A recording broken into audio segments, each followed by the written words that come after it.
Love Serye TV. Billionaire's Cold-Hearted Wife. Tunghay na po natin ang ika-16 na bahagi. I now pronounce you husband and wife. Congratulations, Mr. and Mrs. Belmonte. Umira pa si Lini matapos sabihin ayun ng judge. Si Rachel at ang driver ni Franco ang naging witness sa kasal. We'll all keep it a secret for now. Tinalikuran ni Lini si Franco at nagpatuloy ito sa paglalakad. Naiiling na lang na sumunod rin sa kanya si Franco. Huwag ka sanang atat. Ibigyan kita ng anak kapag ready na ako. Hindi ka naman talo dito. Nagpakasal pa ako sa'yo. I know, bata ka pa. But I just want to remind you, hindi mo ako matatakasan. Agad naman siyang nilingon ni Lini. Siguro nga, pero alam mong hindi mo ako kayang kontrolin na parang isang robot. Mumisi ito sa kanya. But don't worry, susunod ako sa usapan natin. Umira pa ito bago nagpatuloy sa paglalakad. Sumunod lang naman sa kanya si Franco. Si Rachel at ang driver naman ni Franco ay sumakay sa kabilang kotse. Si Franco naman na nag-drive ng kotseng sinasakyan nila ni Lini. Close na pala ang kaso ni Tito Arnaldo. It's already declared as a case of suicide. Pambasag ni Franco sa katahimikan. That's good. Buti na lang, hindi kinonsidera na ebidensya yung nakitang lipstick sa loob. Marami kasing nakitang dahilan para mag-commit ng suicide si Tito. Wala akong pakialam kay Armando. Kay mami ako nag-aalala. Lagi siyang iyak ng iyak. I can't believe na ganun niya kamahal ng demonyong yon. Impit na napatili si Lini nang biglang pumreno si Franco. Dami yun. Balak mo ba akong patayin? Hindi naman siya pinansin ni Franco, ngunit nanatili ang lalaking nakatingin sa mata nito. Minabangga yata tayo. Namuo ang butil ng pawis nito sa noo. Otomatikong napunta sa kalsada ang tingin ni Lini. Walang katao-tao sa paligid.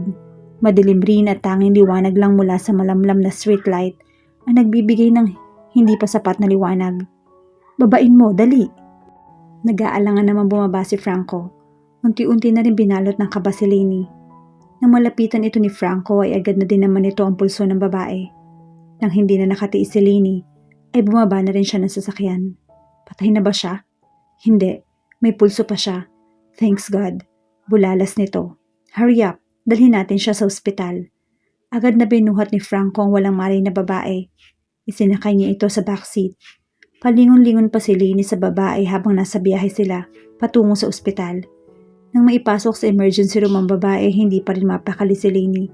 What if napatay mo siya? It's an accident, Lini. Kalmante lamang itong nakaupo. Kailangan nating malaman ang identity niya para makontak natin yung pamilya niya. Hinalungkat ni Franco ang bag ng babae. May folder roon na may mga papeles na agad naman niyang pinagtuunan ng pansin. She is Alea Adorada. Nasa papeles rin yung tingin nito. Adorada? Tumango lamang si Franco bilang tugon. Nagpatuloy pa rin siya sa pagbabasa sa ibang laman ng folder. Kumilos ang kamay ni Lini upang damputin ang wallet na nasa loob ng shoulder bag. Hindi niya ito nagawang itago ng panginginig ng kamay. Nang buksan niya iyon, at para siyang binuhusan ng malamig na tubig sa nakita. Nabitawan niya ang hawak niyang wallet kasabay ng pagtulo sa luha niya. Bakit? Lalo siyang napahikbi. Ang nakaraang ibinauna niya sa limot ay bumalik sa kanyang diwa. Ang pag-iwan sa kanila ng kanyang papa. Ang pagdating ni Arnaldo sa buhay nila at ang paulit-ulit nitong panggagahasa sa kanya. Bakit? Muling tanong ni Franco. Anak siya ni Papa. Agad na dinampot ni Franco ang nahulog na wallet. Bumungad sa kanyang isang larawan, tila isang masayang family picture. Mula roon ay makikita ang lalaki at babaeng nasa 50 ang edad. Sa gitna nila isang babaeng nakabangga nila. Kapatid mo yung babae? Wala akong kapatid, Franco. Tumalikod ito at patakbong humakbang paalis. Agad naman siyang hinabol ang pinigilan ni Franco. Sandali, hindi natin siya pwedeng iwan. Maiwan ka kung gusto mo. Marahas niyang tinanggal ang kamay ni Franco na nakahawak sa kanya. Sana nga namatay na siya. Huwag kang magsalita ng ganyan. Kapatid mo pa rin siya. Sinira nilang mag-ina ang pamilya namin. Sinira nila ang buhay ko. Kitang-kita ni Franco ang hinanakit sa mga mata nitong lumuluha bago ito tuloy ang tumalikod para iwan siya. Nang masigurong stable na ang lagay ni Alea, ay saka lamang nagdesisyong umuwi muna si Franco. Naabutan niya si Lini na nakatagilid ng higa sa kama. Ramdam niyang gising pa ito, kahit nakatalikod ito mula sa kinaroroonan niya. Ulila na pala sa magulang kapatid mo. Namatay pala ang mama niya at ang papa niyo sa plane crash. Hindi pa rin umimik si Lainey. She's still studying college, pero mukhang titigil na siya. Walang natira sa ari-arian nila.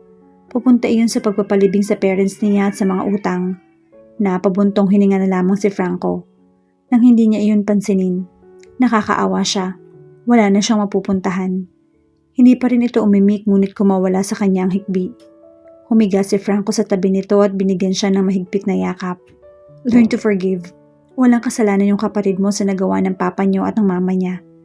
Hindi kumibo si Lainey, ngunit tahimik itong umiyak hanggang sa makatuluyan niya iyon. Kinabukasan, namalaya na lamang niya ang sarili niyang patungo sa ospital. Hindi na rin niya alam kung paano niya pakikisamahan si Alea. Umakto siyang hindi niya ito kilala. Hindi lang yon, nagawa niya pa itong alukin ng tulong. Inalok niya ito ng libreng pag-aaral kapalit ng pagtatrabaho nito sa kanya. Isang bagay na hindi maintindihan ni Franco. Umamin ka nga sa akin.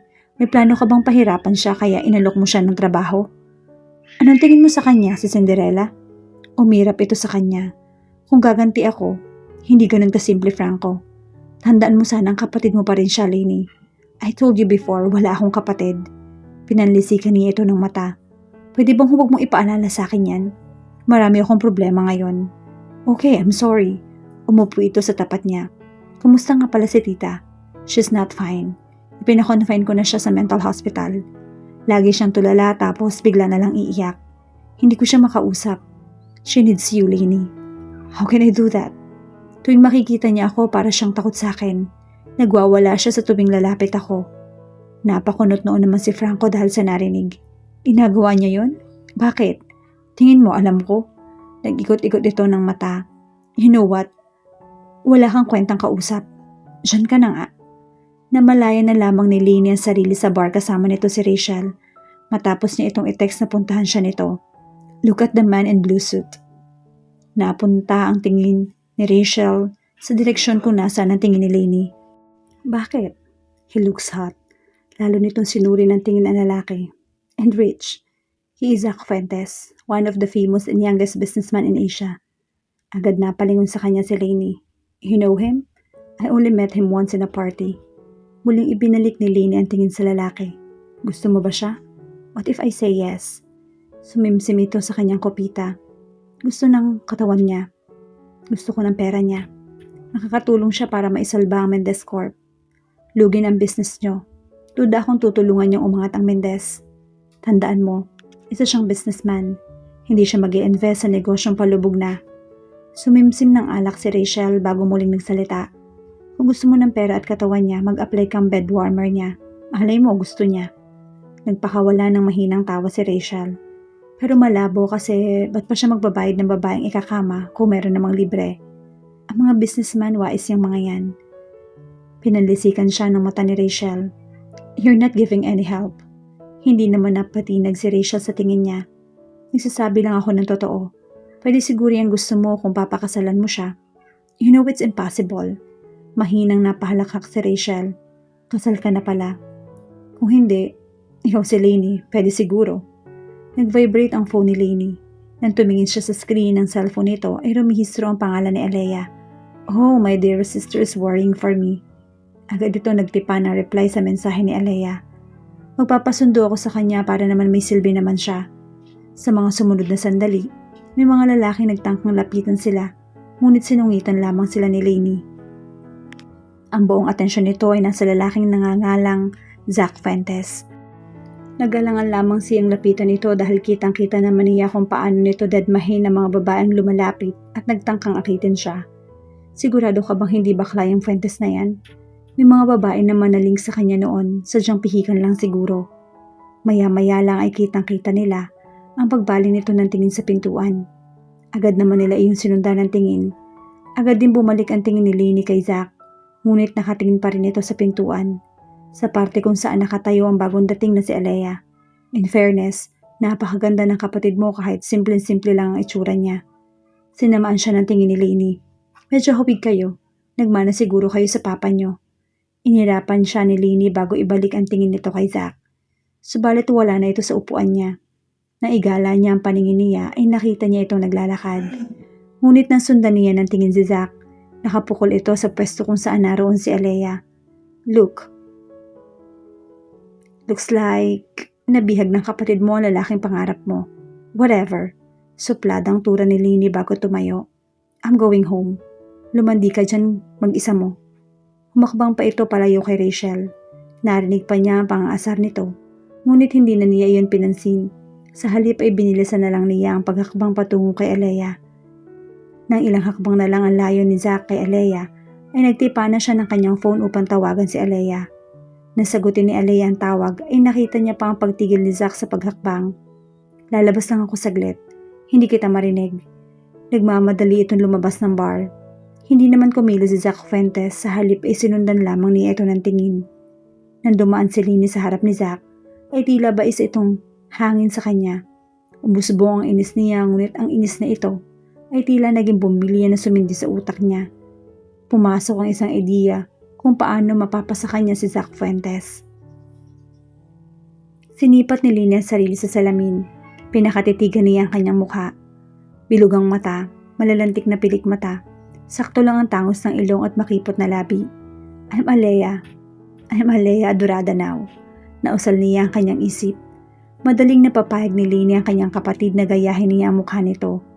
Matapos itong gamitin ng skill sa pag-arte at konting kasinungalingan, ay lumambot ang puso nito.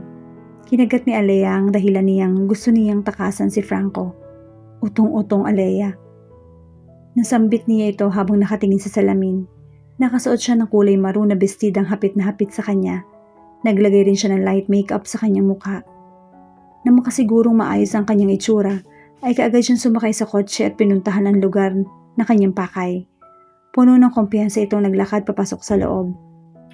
10:00 na rin ng gabi kaya naman marami na rin tao sa bar. Iginala niya ang paningin. Sinaliksik ng mata niya ang kanyang pakay. At hindi naman siya nagkamali dahil natagpuan naman niya ito. Nagtagpo ang kanilang mga mata, ngunit una siyang nag-iwas ng tingin upang hindi siya masyadong mapaghalataan. Naging malagkit ang tingin sa kanya ng bartender, ngunit isinawalang bahala na lamang niya iyon. Wala siyang ibang gusto ngayong gabi kundi si Zack Fuentes lamang. May ilan ring lumapit sa kanya at nagpakita ng motibo, ngunit sinungitan lamang niya ang mga ito. Nang lumipas ang mahigit 1 oras at hindi pa rin siya nilalapitan ni Zack, ay naubos na ang kanyang pagtitimpi. Matapos niyang bayaran ng kanyang bill ay tinungo niya na ang pintuan. Itinanim na niya sa isip niya hindi lamang si Zack ang gwapo, may abs at mayaman na lalaki sa mundo. Patungo na sa kanyang kotse nang marinig niya ang pagtawag. Hindi ng pangalan niya kundi ng pangalan ni Alea. Nilingon niya iyon at sa pag-ikot niya ay bumungad sa kanya si Zack na halos patakbong papalapit sa kanya. Miss Alea Adorada? Baritono ang tinig nito at mas gwapo pala ito sa malapitan. Nakakahalina ang kulay berdeng mata nito. Bagamat nagulat, ay nagawa namang ibalik ni Lini ang kanyang composure. Yes, it's me.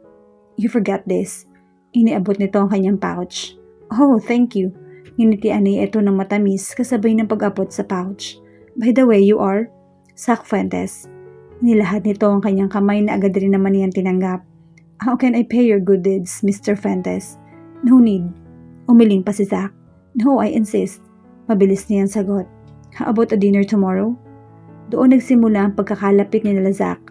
May mga pagkakataon talagang sinasadya niya ang binata na kunwari nagkataon lang. Nagbunga naman iyon dahil lalo siya nagkalapit. Labis ang kanyang ligaya na ligawan siya nito. Ngunit ang labis na humaplos sa kanyang puso ay ang mga respetong ibinigay sa kanya ng binata. Isang bagay na hindi niya naranasan sa ibang lalaki.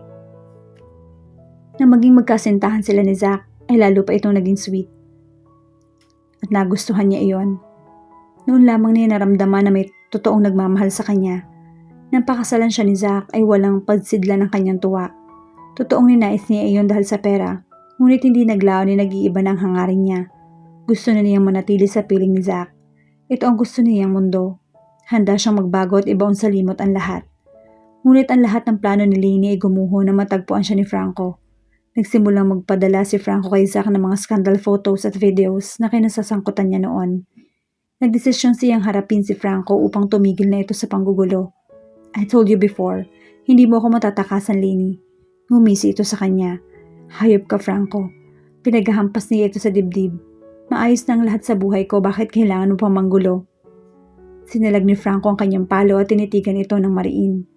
Mabuti akong tao, Lini, pero ibang usapan na kapag ako ang ginagago. I hate you. I hate you so much. Nagpupuyos ito sa galit. May agreement tayo, Lainey.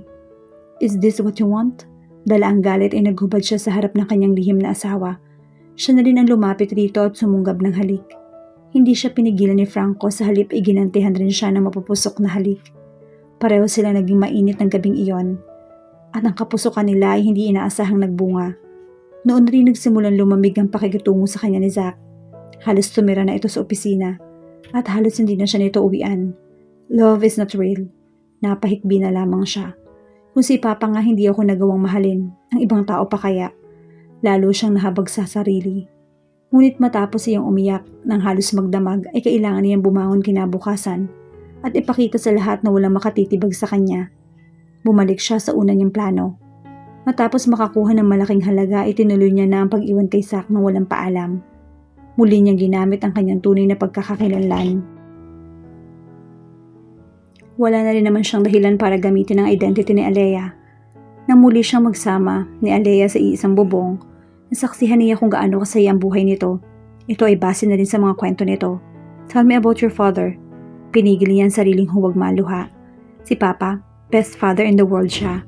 Very supportive siya at walang araw na hindi siya nagpaparamdam ng pagmamahal niya sa akin at kay Mama. Nanggilid ang luha ni Lainey.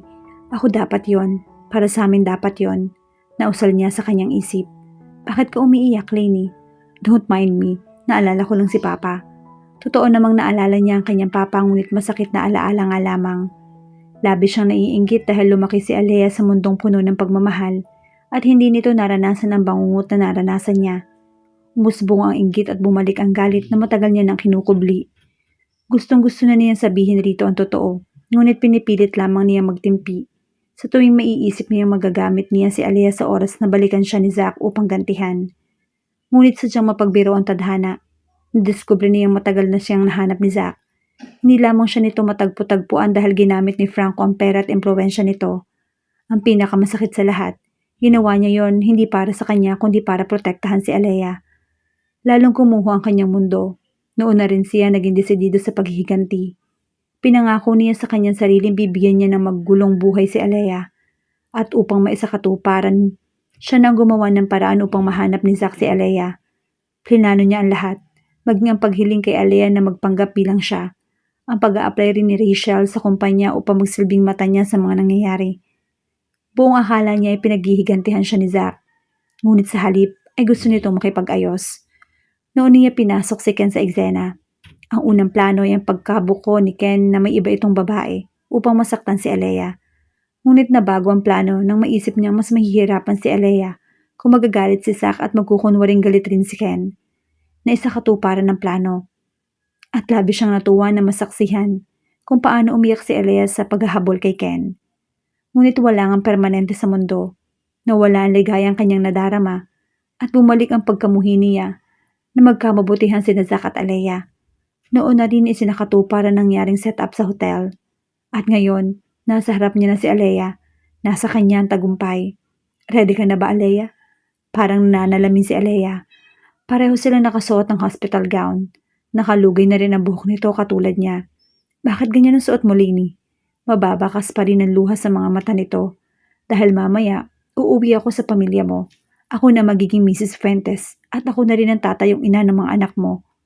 Huwag mong gawin to, please. Nakikiusap ako, Lainey.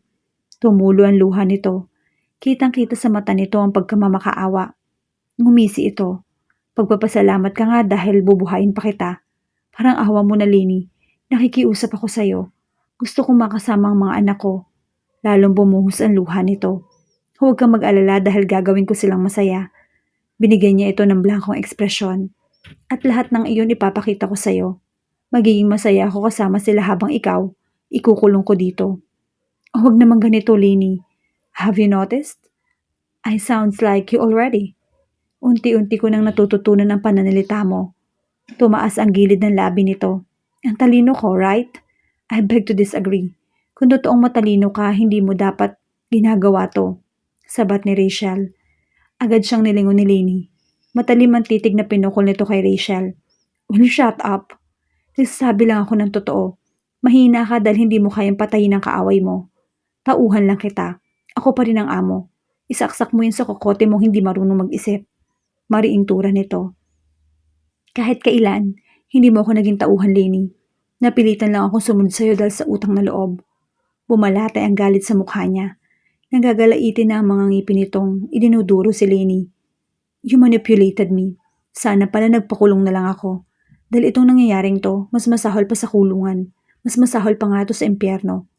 Ikinasa nito ang baril niyang hawak. And sad to say, I have to kill again. Nanlaki ang mata ni Lenny. Stop what you are planning. No, pagod na ako. Pagod na ako. Itinutok nito ang baril kay Alea.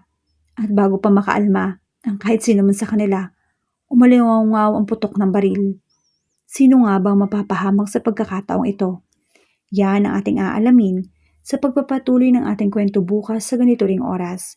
Shout out sa lahat nating masugid na taga-subaybay. Maraming salamat po sa patuloy ninyong pagsama sa amin sa kwentong ito. Hanggang sa muli, mag-ingat po tayong lahat.